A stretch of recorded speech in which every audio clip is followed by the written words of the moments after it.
Lady had a peep over the right shoulder, and she's going to blow them away.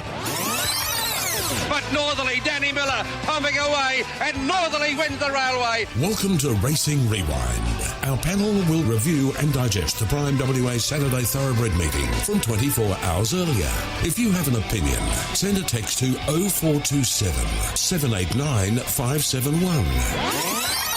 Galaxy Star draws away from them.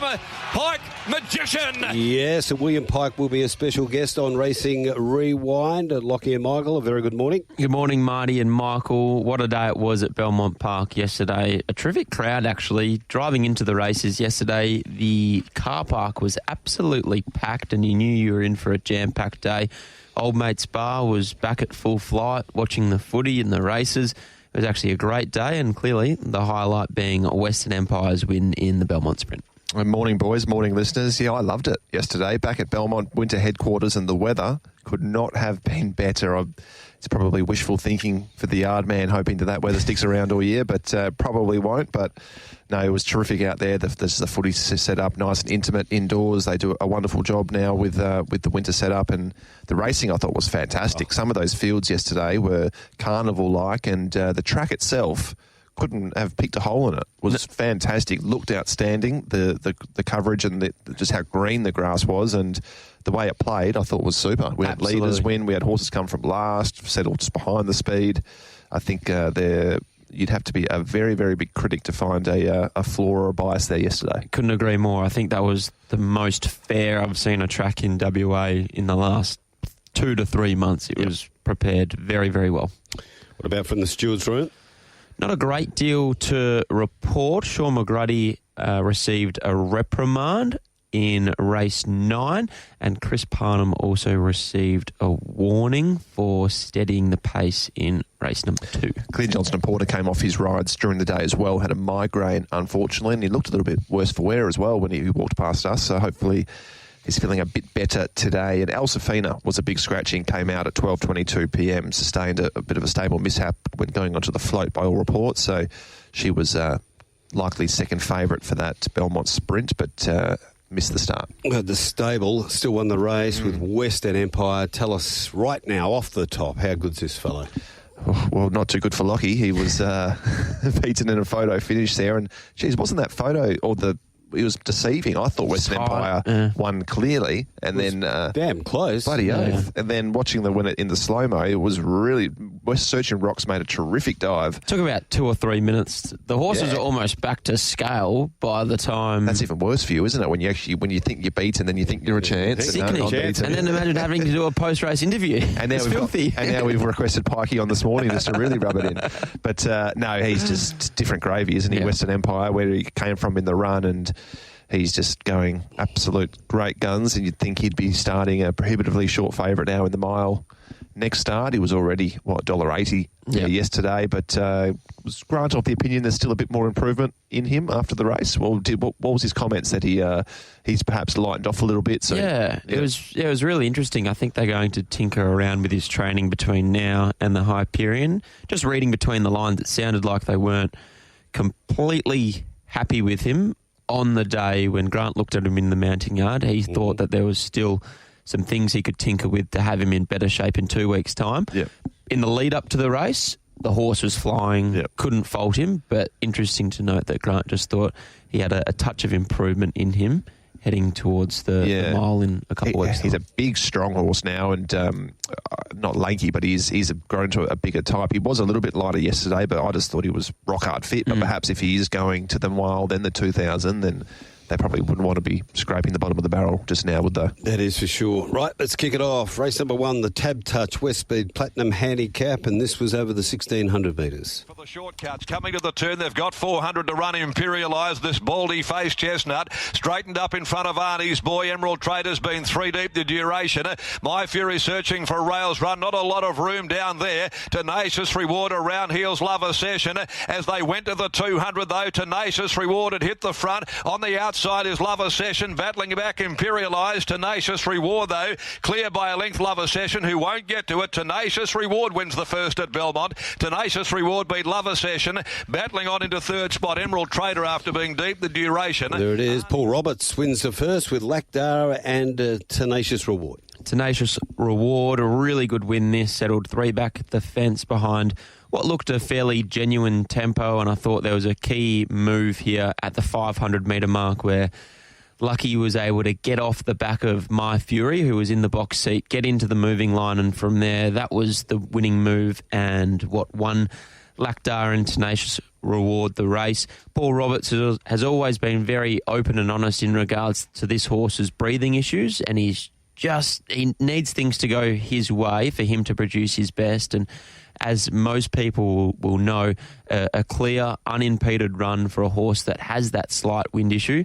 is imperative, and that's exactly what he got yesterday. And in the end, won with a sense of dominance. Yeah, it was a good win. Really good ride as well. He made all the right moves in running, and he was actually running away from them. Lover Session loomed large on straightening, but she did that first up and looked as though she might be going to get past Tenacious Reward, but her run came to an end and Tenacious Reward dropped another gear, the final furlong. So I thought it was a really authoritative win, and Lover Session is 1 from 18 now. She started favourite purely off a pike factor there yesterday, I think, and I'm just happy to put her to one side. I'm not saying she'll never win another race, but she's probably not going to get me. I wouldn't have thought Lover Session.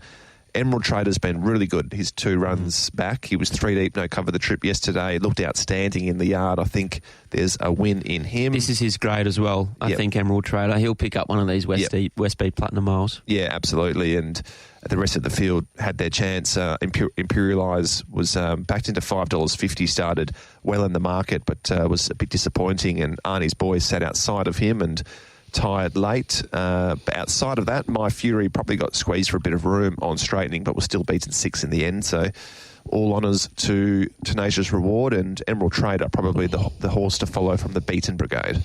Fury got squeezed a bit in the last few rounds of that heavyweight fight as well, didn't he? Yeah, I have. Usyk has won on a split. Didn't see it. Decision. So Fury was beaten. Really? Yeah, the Ukrainian got him late. What was the height difference? I saw a photo of him the other day.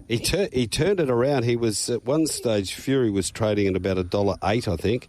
Was in control of the fight from until about round 7, round 8. Then the Ukrainian was able to get him and has won on a split. So we've been following it throughout the morning. Okay, let's go to race number 2, the Bisley Workwear Handicap. This was over the 1400. 450, a line of 3 virtually now. On the inside, Rachanko, right to silence. Brave Spirit now around them 4 wide. Going up there is Kalima. The sprint's right on. In behind them, Ecstasy of Gold Hubert, followed by King Salute, Ton of Grunt on the outside. At the 220, though. Over on the inside, Rachanko with a kick. Now Brave Spirit starts to dig in. Here he comes, Brave Spirit from Kalima. Brave Spirit hit the front. Kalima's in pursuit, the filly. It's Brave Spirit, though, in front, and Brave Spirit wins it. Brave Spirit over Kalima. Rachanko battle back on the inside. It was going to be a really good race, this, wasn't it? I know all the analysts and the tipsters were hanging out for this race and certainly delivered. Well, we were talking about this pre-race, Marty. There was four horses, that started under the price of $4. You never, ever see that. But it was just the strength of the race. King Salute was really well backed and subsequently ran really well, I thought, into 4th. But the first 4 across the line are just all really nice 3-year-olds that I suspect will all head towards a Raconteur Stakes over 1,400 metres in 3 weeks' time, and then potentially to a Guineas 2 weeks after that. But Brave Spirit, really nice win this. The speed slackened, and that meant that Sean McGrady had to get on his bike a little earlier than he would have liked, so he put him into the race nice and early, nice and strong late, as was Kalima. Loved the run of her as well, but all honours to Brave Spirit. Yeah, absolutely. This shaping up to be a terrific 3-year-old feature series we have coming up. These 3 that you mentioned, or King Salute as well, the top 4, and then maybe a horse like the Boss Lady who's unbeaten this preparation. We saw Keshi Boom return yesterday. There's, I'm sure there's some other horses as well that haven't come to mind, but it's shaping up to be a really good series. But they went incredibly slow in this race. I don't think I've seen a time like this at Belmont. 1:26.02.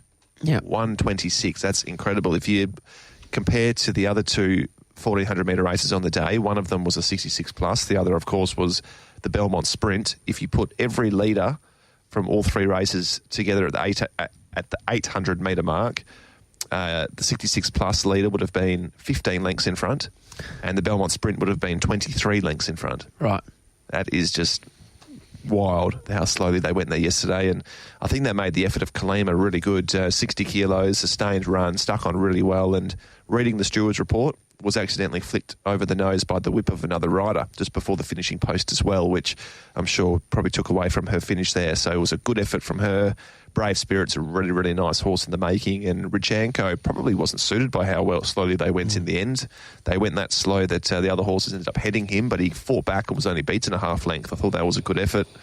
And one more I want to touch on was King's Salute, who I was shocked at the money for him coming out of maiden grade, but looking at him in the yard, he's an absolute cracker, and I thought he was just about the run of the race. I'm keen to be following him. If he goes to the Raconteur, maybe not, but he's eligible for far easier races, and I think he's going to be a really nice horse. The Raconteur, as you touched upon, Michael, is just setting up to be a cracking race. After this event, I was thinking, Kalima as a filly is going to meet a lot of these horses really well off at the weights. I was really keen to follow her, and then I started to do the math and think about the other horses that weren't in this event, the likes of the Boss Lady, Twain's Angel, potentially heading in that direction. Generosity we'll touch upon later on in the program. It is going to be a really, really strong Raconteur, and then heading towards the Belmont Guineas 2 weeks after that. I'm really keen to see how Richanko is handled in a few weeks' time. Perhaps just reading between the lines, maybe Chris Parnham was just concerned about the fact that this horse was off a slight freshen, a month between runs at 1,400 metres, and therefore just didn't want to let him to roll. Whoever rides Richanko next start, with the benefit of that run, 1,400 metres, clearly no issue. You'd love to see him really roll along out in front and see what he can do from there. And I think it was great to see Kalima, who had the only knock on her was the fact that she was a first-up specialist and she'd failed at her subsequent runs, but she carried 60 yesterday and she was a terrific effort, but she'll go to a 69 rater. She'll get a point for running second. A horse like the Boss Lady is a 78 rater. So what is it, set weights? Or is it set weights? I think the Raconteur is set weights penalties, and then the Belmont Guineas is set weights. Right, yep, no worries. So you'd think Kalima would be really well suited in the Belmont Guineas. On to race number 3. This was the Celebrate WA Race Day, Saturday, 1st of June, played over the 1,300 metres for the 2-year-olds. Back in that ruck of horses coming towards the home corner, and Pondmaster with them as they come into the home straight. Less than 3.75 to go. Spice is right. Races 2 clear. Rainliner, similar margin. Perfect Beth. Golden Kathleen. She's trying to rally, but she's still 4 lengths from the leader. Spice is right. Spice is right now under the shillelagh. Rainline's now looming as the danger. Coming out after Spice is right, then Golden Kathleen. Spice is right, off its feet. Rainline diving. They went to it. Rainline. Rainline is 1.5 head. Spice is right. Golden Kathleen third. The Rommel 2-year-old. Rainline wins for Dan and Ben Pearce and William Pike. Nice win. Lovely ride from Willie Pike. Barrier 10 of 14. Settled in the box seat. Had the toe ball of the leader, Spice is right, who subsequently ran second, but really nice win this. At the top of the straight, Rainline looked like she was in a little bit of trouble, just appeared to be on the wrong leg as she approached the top of the straight, but once she balanced up Willie Pike, it was just a classic Willie Pike ride. He just knew exactly what he had underneath him and just had to time his run to absolute perfection, and that's exactly what he did. Watching the replay, he didn't completely go for her until around the 150 metre mark. It was just quintessential Pike, as patient as they come.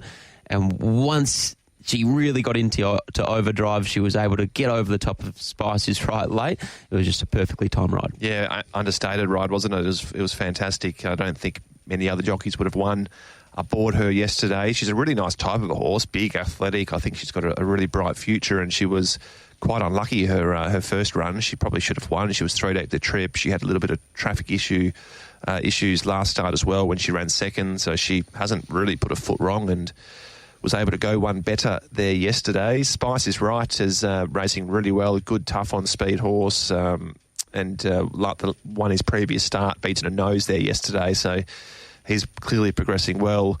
Golden Kathleen was an interesting one, backed into odds on, which she thought she had clearly had the best form in the race. She looked fantastic in the yard yesterday as well. No signs of training off to my eye, but she actually did a fair bit more work than what I initially thought in the run. It was she was 3 deep, probably without cover for a fair bit of that race. She was chasing, and she was making, the further they went, the more ground she was making up. Her best part of her run was probably her last 50 metres. So I don't think it was an end of prep run. And I'm no doubt she'll go to the paddock now, but I don't think it was the type of run that suggests that she's just had enough. I actually think she was making ground, and perhaps 1400 would have been even better for her. But just that combined with the tough run she had, I thought she was pretty solid. Absolutely. And when you consider and go back and watch the replay on a few occasions, the horse that she actually followed into the race, Marine's Cry, was gone. Finished 16 lengths second last. So she had absolutely no toe into the race, and at that point where the two horses first across the line, that being Spice Is Right and Rainline, were off and gone,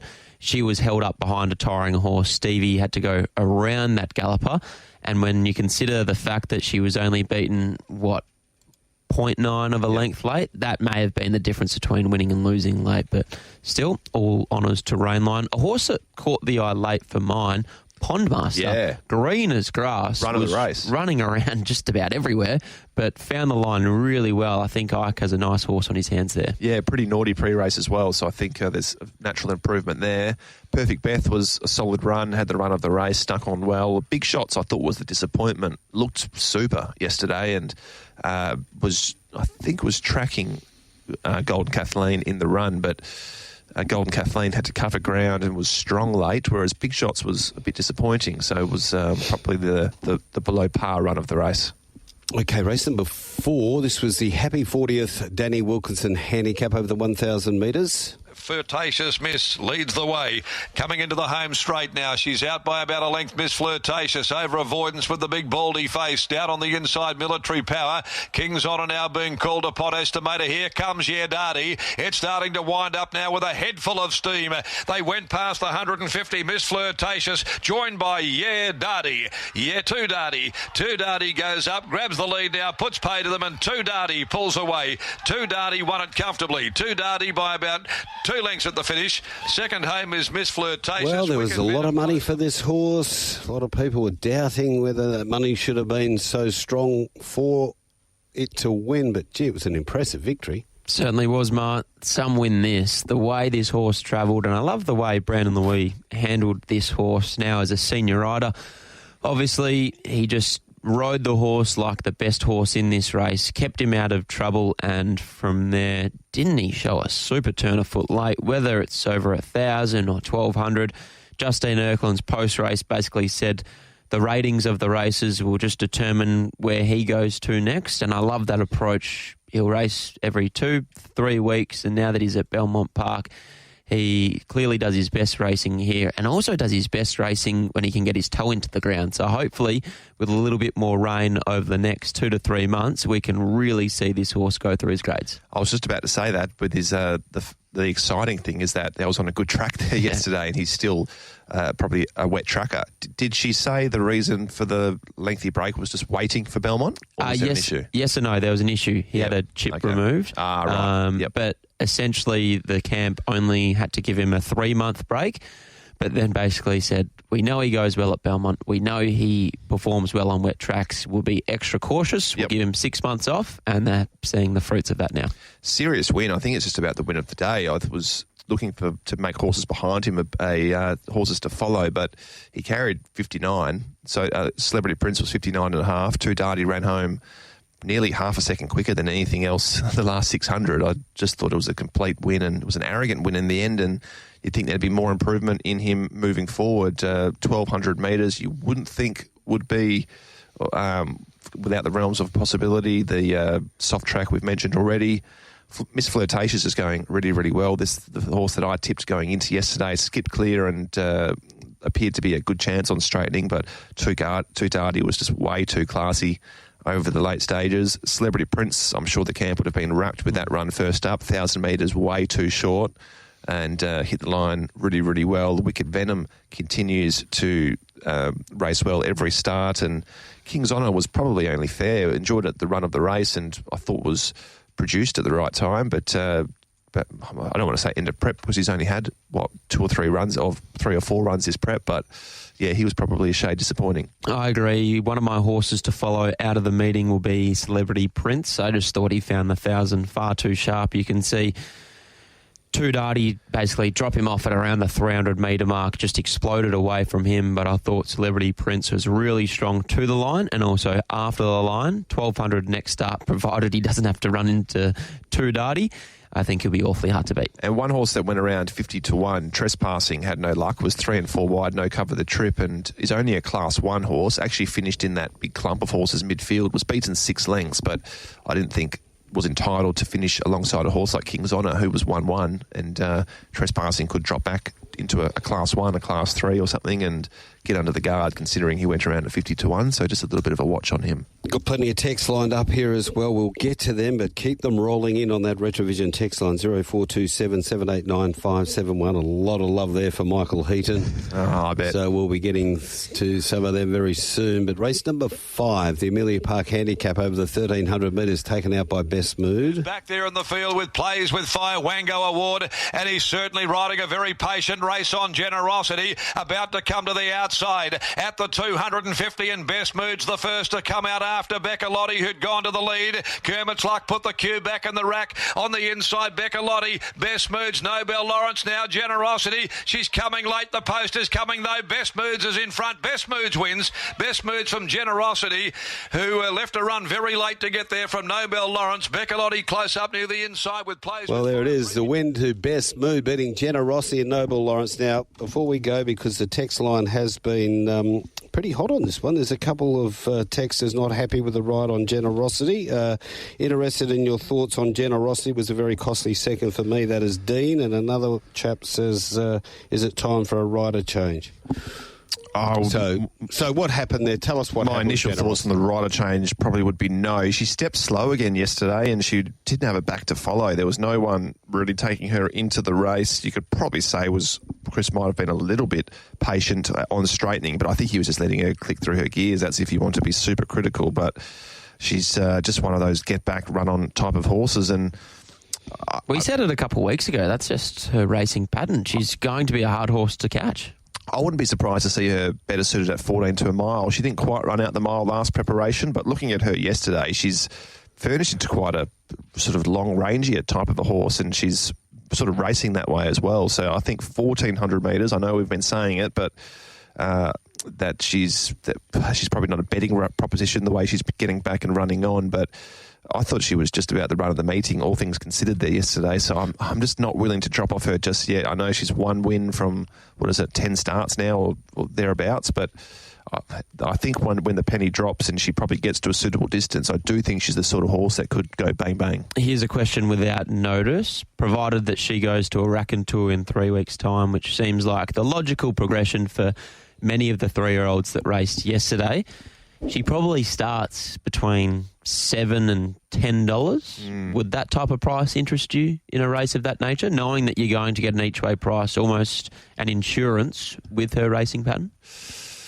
Ooh, I don't know if she has the class of the Boss Lady or those sort of races, or those sort of horses, I should say. So my initial thought would be no, but she's racing in Graduation Company at the moment, so that's probably the way she's going, isn't it? The Raconteur, I'd assume, but because does she have black type on her page? Yes, she does. She ran 2nd and 3rd last preparation, so it'll be interesting where she heads next, whether it is a Raconteur. If it's another Graduation 1,400, I think she starts favourite. If she goes to a Raconteur, she's probably closer to $10. On the winner, Best Mood, really nice win. Great ride from Brad Parnham as well. Clearly a horse that has, I guess, a tendency to over-race. We saw that last start when he was rolling along out in front, and speaking to Bob Peters post-race, he gave credit to not only Brad but Michael Grantham and his team, and essentially the plan for this campaign is just getting this horse to relax. There's more there under the hood if he can just relax in the first half of his races, and once he found that back, one out, one back, terrific ride from Brad, he relaxed really nicely. Didn't show a super turn of foot late. I thought he more so just continued to grind towards the line, but perhaps there is a little bit more in store for Best Mood if he continues to learn what racing's all about. By playing God Out of Mood, Meter, you'd think a bit more ground wouldn't hurt. Exactly. Once he eventually learns to relax. I think his mind needs to catch up to his body potentially, but Noble Lawrence was a really good run there yesterday. Both of Dean Skipworth's horses went super. Noble Lawrence went around 70-1, made late ground into third, and Magic Whistle went around $26 and ran second. So Dean has his horses going really well. Becca Lotti had the run of the race. I said it last week. I'm just not sure about Becca Lotti at the moment. I tipped her first couple of starts as preparation, and she's just looming and not quite finishing off. You'd love to own her. Great money spinner. She's finishing second, third, fourths and the like, but I'm just not sure about her at the moment. The way she's, I think she's been afforded pretty much every start. She hasn't been able to get the job done. Premium Girl, I thought, was a bit of a funny run. Generosity gave her a wind burn going past her, but then she came again a little bit late. But overall, I thought she was probably only fair. But I liked the run of Plays With Fire, made good late ground into to be beaten only a couple of lengths. I thought was doing her best work late. Yeah, Premium Girl, I have a lot of time for her, and I actually thought with the run she had, she was entitled to finish a little bit closer. And as you said, Generosity went past her, but then Premium Girl continued to find the line late. I'm not sure. Perhaps she just needed the run, 56 days between runs, but once again, she's a 3-year-old filly, potentially on a Raconteur path. It's going to be a cracking race in a few weeks' time. Absolutely. One here from Titus from Belmont. You should have a new segment on your program every Sunday. Michael's horse to follow from the yard. Just on looks, one that really grabbed your attention, like caught your eye. A horse that's resumed. Doesn't necessarily have to win or like a first or a second up sort of horse to follow for the prep, or with something that's just returned really well, might have a little bit of improvement to come. That is a great message. Who was that from? Titus from Belmont. Yeah, I like your name too, Titus. That's now hang on, we finished here. Yes, we're halfway finished. Stage of proceedings. Let's take a break. You are listening to Racing Rewind on Tab Radio Racing and Sport. As they come to the turn, so stop dreaming. At the top of the straight here for Checks, coming out after Talongatta. They've broken well clear. It's a 2-horse war at the moment. Talongatta here for Checks. 3 lengths Magic Whistle, followed by Beats of War. So War starting to try and work his way through the congestion. Here for Checks, Talongatta. Toe to toe they go with 100 to go. Magic Whistle. So War is starting to finish full of running. Magic Whistle, and now Fat Roy Slim from nowhere bursting through. Pike, he picked the eye of the needle with Fat Roy Slim. It's come from what looked to be an impossible position with 200 to go, and I think he nailed them in the middle. Yeah, possibly don't Fat forget, Roy Slim. William Pike is going to be a special guest on the program when we zone in on that Belmont Sprint. But tell us about this win. We look forward to chatting to Willie about this win. Fat Roy Slim, what a ride. No one else wins on this horse, it's fair to say. He was a mile off them at the 400-metre mark, and I actually think the Stewards Vision is a great watch. Fantastic. You look at it, and there's actually more room than you realise, and he just poked his way through. He found one gap, and then the next gap continued to open. The last gap, that was tight. He had to find that gap when he did, otherwise it was going to close on him, but the horse just burst throughout the last 100 metres. Outstanding win, outstanding ride. Where he goes to next, I'm not sure, but Willie Pike and this horse clearly seem to click, and he's getting the best out of him. Isn't he what? The horse is just absolutely flying, but he's probably one of those horses that if anyone else was to ride him his last couple of starts, he just looks unlucky, gets back and flashes late, and the fact he's been able to win from those positions is just incredible. He's just going so well, Fat Roy Slim. Magic Whistle, I touched on briefly before. Dean Skipworth's 2 horses went super at massive prices yesterday, and So War hit the line really well. There was a funny race to watch for those horses having drawn wide, like Stop Dreaming, who started $5.50, and on Titus O'Reilly's message before about who looked the best yesterday, there weren't many looking better than Stop Dreaming, but there was just no horse for there was no horse for him to follow into the race. Those horses having drawn wide, they were just in a bit of no man's land, and I think that you could probably just about forgive a horse like Stop Dreaming back in the field, who just had no toe into it whatsoever, and stepping up in class, up in distance, probably a little bit of a forgive. Absolutely. Talongatta, the 4th horse, just so tough. He was headed by Here for Checks, but kicked back late. Here for checks, I'm actually going to make him a horse to follow. It was the first time he's been out to 2,100 metres. He backed up off 7 days. Still wants to get things over and done with a little too soon, but generally speaking, horses really improve first time over the staying journey. He was only beaten 0.7 of a length. Really liked his run. Whether Bernie takes the winkers off, I should say, moving forward in an attempt to get the horse to relax, I'm not sure. But either way, I think he's going to go around an each way price next start, and he's going to be on speed and be on speed for a long way. Probably not a huge amount to report outside of that. I didn't think Mystery Moment was too bad, but all honours to Fat Roy Slim was just a really dominant performance. Okay, now you've got to bear with me with this one. It's from Greg L, right, who likes to text in a fair bit. Now, there's a bit of trumpeting early, but then it goes across you and a few others. Pike. You called on Friday Drive, Marty. Bella Nipotina is a star. Not many horses can miss the start and still... there we go. After travelling the country, incredible. A bit like Pike's run on Fat Roy Slim yesterday, knowing we have seen it all before from the Wizard. And Michael Heaton is now my go-to man in the last. Pike has been benched. So you must have tipped multinational, did you? He did. So he was sending us the links for statues. And a few others, if you're asking, Mark. But we'll work through that. As I said, there's a lot of love on the text line for you. On to race number 7, and it was the Varley Jack Cockle handicap over the 1,400 metres.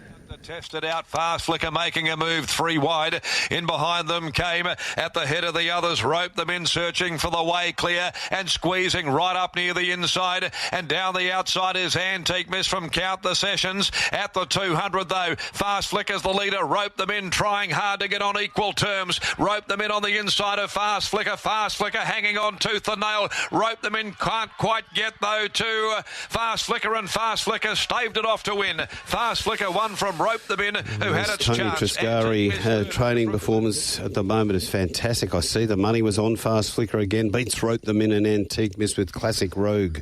A fair way back in 4th. We were able to see some terrific rides there yesterday, and Joey Has a Party's ride on Fast Flicker was yet another one from an awkward alley, another jockey that was able to lob one out, one back, and I think that was the sliding doors moment at the 800 metre mark or the 1,000 metre mark of this race, because Joey being able to get Fast Flicker into that one out, one back position meant that Steve Wolf's horse roped them in, went to the box seat, and at the top of the straight where Fast Flicker was able to have momentum heading into the top of the straight, roped them in, was just held up, and in the end the run came, but I just felt that momentum that was lost from Sean McGrady was the difference between rope them in, winning and losing. Terrific ride from Fast Flicker, and yet another great training performance from Tony Triscari, who said that he'd like to give this mare a break now. She's done a really good job this campaign, so really keen to follow her when she comes back next prep. Yeah, absolutely. 39% Tony's strike rate this season. It's just unheralded. It's just an amazing season that he's having with a range of different horses. But yeah, completely agree with Joey's ride as well. Not only did he lob in the 1-1, but he pocketed the favourite and was crucial to winning the race in the end. Roped them in was probably a game performance, all things considered, that he had his momentum impeded. Antique Miss ran home in the fastest closing splits and was a good effort second up. She did concede 6 kilos to the first 2 horses across the line and was still beaten, but I still think she's tracking along quite well. Classic Rogue held on, was a surprise for 4th, and Laquetta's Gift and Count the Sessions finished back there in the field, but Malcar Pindari was the horse I wanted to briefly touch on.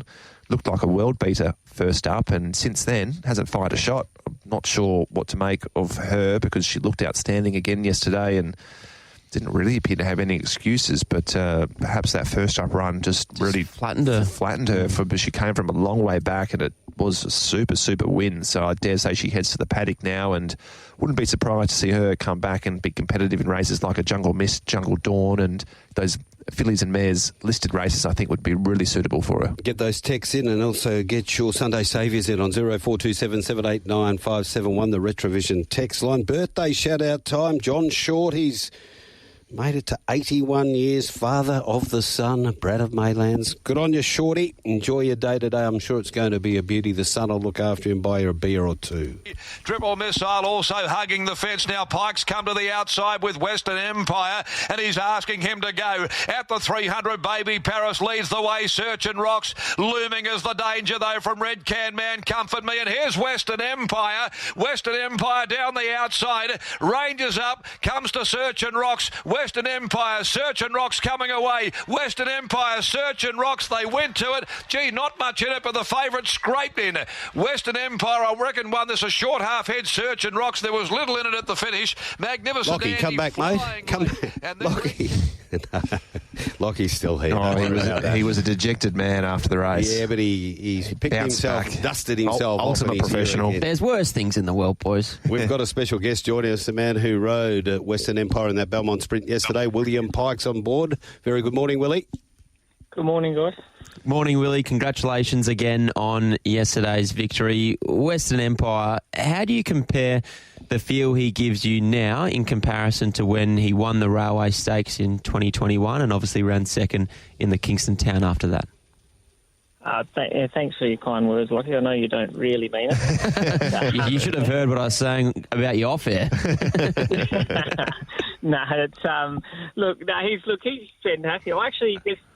I suppose young legs when he's coming through and things like that is always he was always a bit more bolder and a bit more on the bridle as a younger horse, and we're always trying to manage his temperament. Whereas now, like he still feels like a very nice horse. Don't get me wrong, but he feels like he's got a brain to go with it now, and he doesn't seem to fire up as much. I think a few things happened yesterday. I think the old him probably would have got a bit upset, and I think that must have been what he was doing over East, because all the reports were that he was flying, but he just never took it to the races. And I just can't believe how much mentally he's matured and his strength of mind, compared to those earlier days. He drew awkwardly yesterday, Will, but you had nice backs to follow. It was a really, really good field, but still a fair bit of ground to make up on straightening. Did you still have confidence when you straightened up to be able to still win? Yeah, the feel he gave me, absolutely. He moved into the race really well. Obviously, I was a little bit out of my ground, and back and wide's not normally a winning formula, but I'm probably lucky that I've got a few lengths to spare with him at the moment, and it was a very good effort, clearly. I think later in the day, getting down on the fence and skipping away was pretty advantageous, and it was a very good effort, and I always felt like I had them covered and always felt like I was going to get there, but just late he really felt the pinch, and I thought I was actually reasonably confident. I'm not normally that confident in those close finishes, but I thought I'd got it, and I was always pretty confident, but it was nice to still see my number go up. The mental progression that you speak of that he's been able to make over the last 2 to 3 years, do you think that only holds him in good stead heading towards a mile in a couple of weeks' time, and then perhaps even more importantly, 2,000 2 weeks after that? Yeah, definitely. I think that's all the difference. And I kind of did say to Grant after that run, actually, I said, well, we'll really know if he's back after that, because that was sort of he had to dig deep, really deep for that one, and if he pulls up good and he keeps his head on his shoulders like he has been, well, then I think we really are looking like we're in the box seat.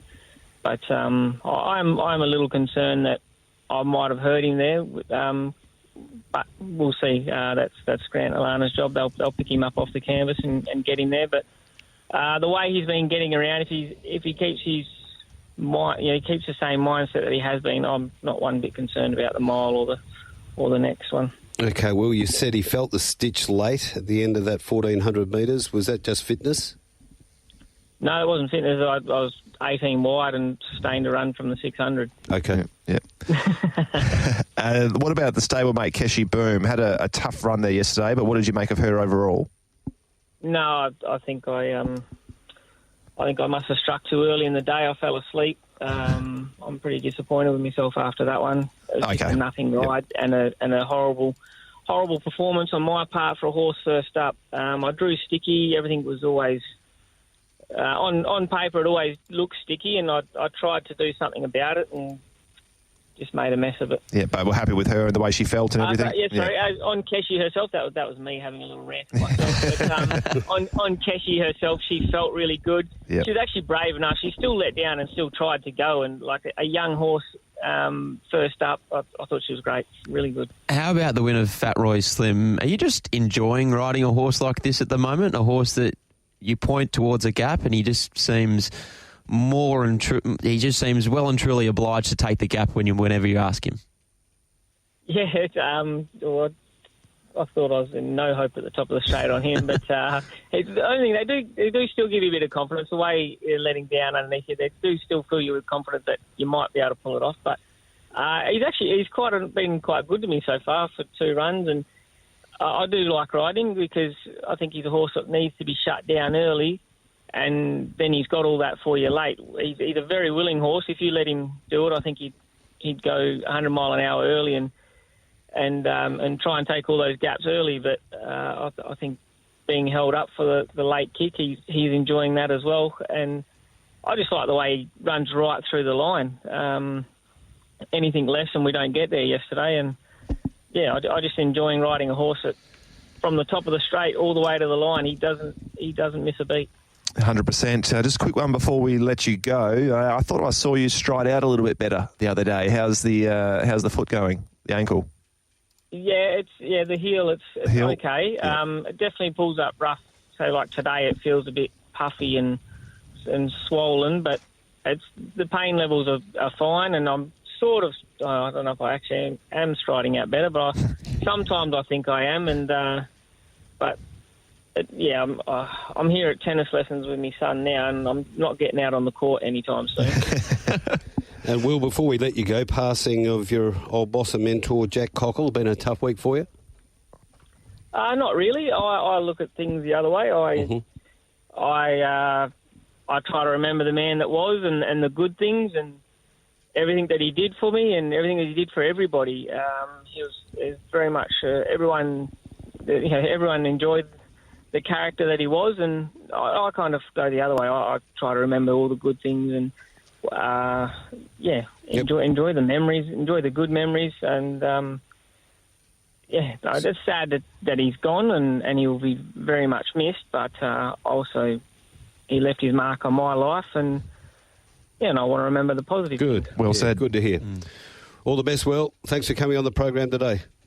No worries, thanks for having me, guys. There is Will Pike. Let's get back to this Belmont Sprint and pull it apart. The win itself, I think Willie's touched upon the win of Western Empire really well. I'll be really keen to see or hear Grant Williams' thoughts. I suspect the boys will have him on the Sports Daily tomorrow morning. Just hearing that Willie is mindful of the fact that he really had to ask him for a supreme effort. I'm really interested to see what Grant and Alana think of how he's come through that, because provided he comes through it well, he's just going to completely dominate this series over the next month. He'll win the mile, win the 2,000 metre event, and then they have a decision to make. Great win yesterday, and it's always great to see an absolute champion of the West return like that.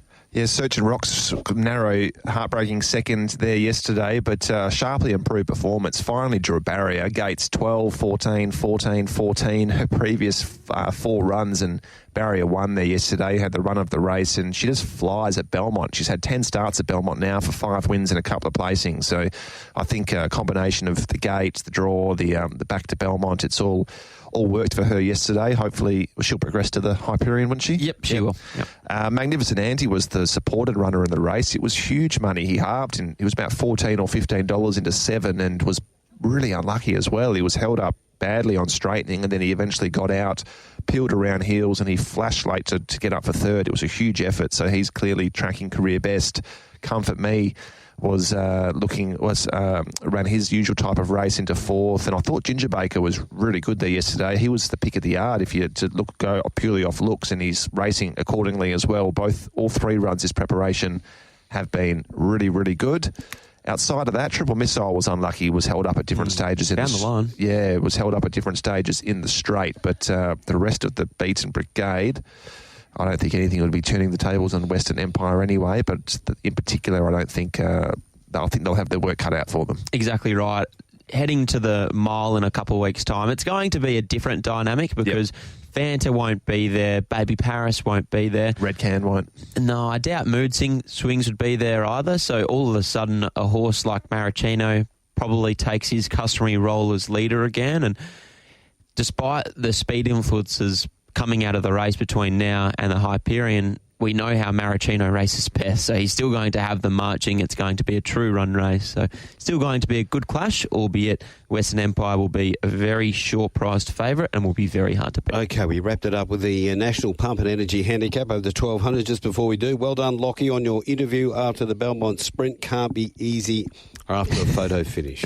Is wide on the course, coming around the turn from Super Smink and Thomas Magnum, but the one that punters fancy, Multinational, leads. 300 left to go. Multinational, it's a length and a half to Pompeii. Duchess of Gossip running on.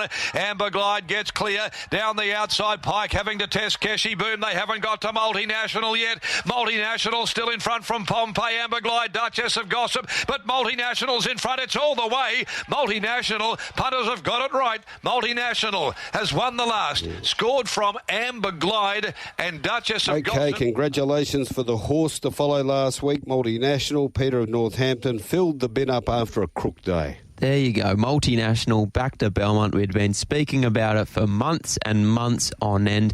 Back to 1,200 metres, probably didn't suit him, but I guess what offset that was the fact that the race didn't have a great deal of speed on paper, and Bradley Parnham, when he finds the front and can get a cheap sectional throughout, we say plenty of times on this program, he's a very hard man to run down.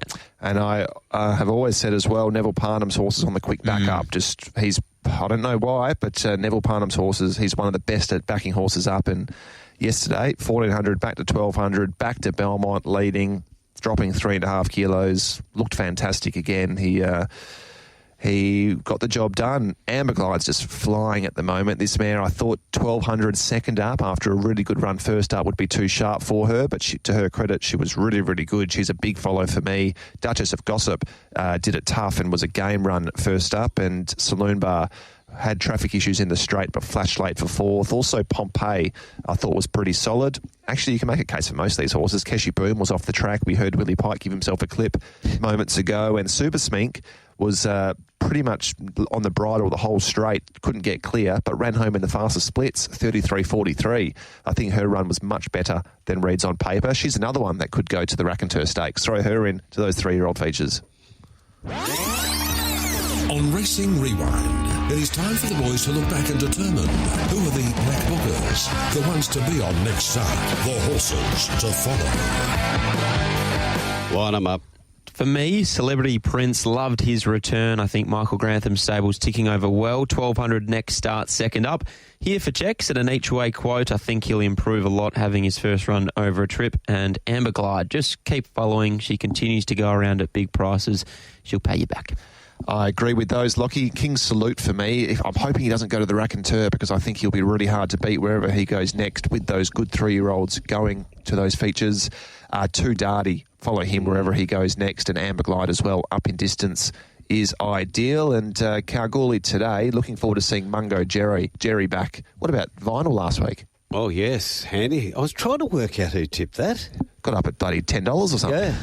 Punters. Mungo Jerry, I'm going for a Ricky Brown week-to-week double. Yep. Dealing with Marty squared.